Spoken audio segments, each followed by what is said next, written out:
Mutabare mutabare karabaye noneho ibyavuzwe se kuko birasohoye birangije bisohoreye kuri Idirisa ndetse na Vestina nimvuga gutyo se ushobora guterwa amatsiko ukavuga ati noneho uyu mutipe ko ashobora kuba akabye inkuru habaye iki uyu mugabo muri mu mashusho bamwita Idirisa naho uyu mukobwa muri mu mashusho bamwita Vestina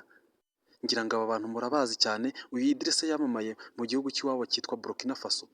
hanyuma uyu Vestina yamamara mu gihugu cya hano i Rwanda aho amenyerewe mu ndirimbo zero kuramya Imana cyangwa se zo guhimbaza Imana mu mpera z'umwaka wa 2024 nibwo uyu Idirisa yaje hano mu Rwanda abenguka uyu mukobwa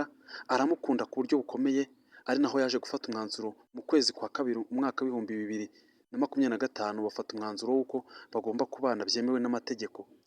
bakora ubukwe ari byo benshi mu Rwanda hano bakunda kwita ngo ni ugukora igikwe bakora ubukwe rwose bwiza cyane ndetse ibintu byavuzweho kandi bigwarukwaho bavuga bati uyu Vestina aratomboye kuko abonye umusore mwiza kandi umusore uvugwaho ko ari umusirimu ari umuntu ufite imitungo igiye itandukanye mwibuke yuko uyu musore bagiye bavuga ko afite amato mu nyanja akomeye ndetse namwe mu mazu agiye akomeye ari ahantu hagiye hatandukanye kandi ndetse n'uyu mukobwa Vestina nawe ntago ari umuntu wari woroshye bitewe nuko aho umuziki wari umajiye kumugeza hari harimo kugaragara koko ko uyu mukobwa atari umuntu nawe uciriritse bya hato na hato kuri uyu munsi rero biri kugaragara yuko uyu Vestina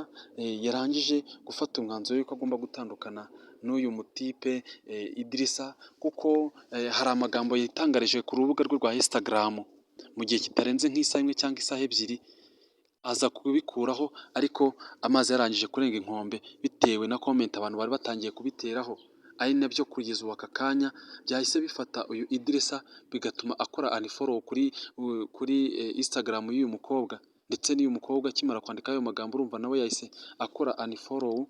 ibyo byose bigenda bigaragaza yuko nyine ari uburyo bwo kwitandukanya ese twakwibaza ibibazo bimeze bitya abatarashaka bakomeje no kugira ubwoba bwo gushaka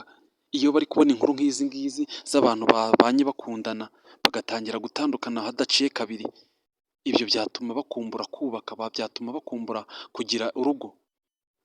aho hantu muhibazeho hanyuma abo bantu mwari mugiye muzi mwe kubatera amabuye bya hato na hato uyu Dorcas mwibuke yuko yashatse akimara kurangiza ishuri ushobora kuvuga ati wenda impamvu itumye ava mu rugo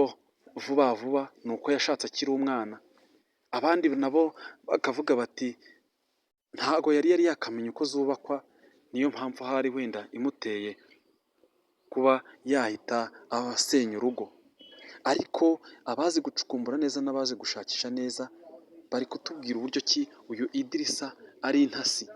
yaje mu Rwanda arongora uyu mukobwa mu rwego rwo gutata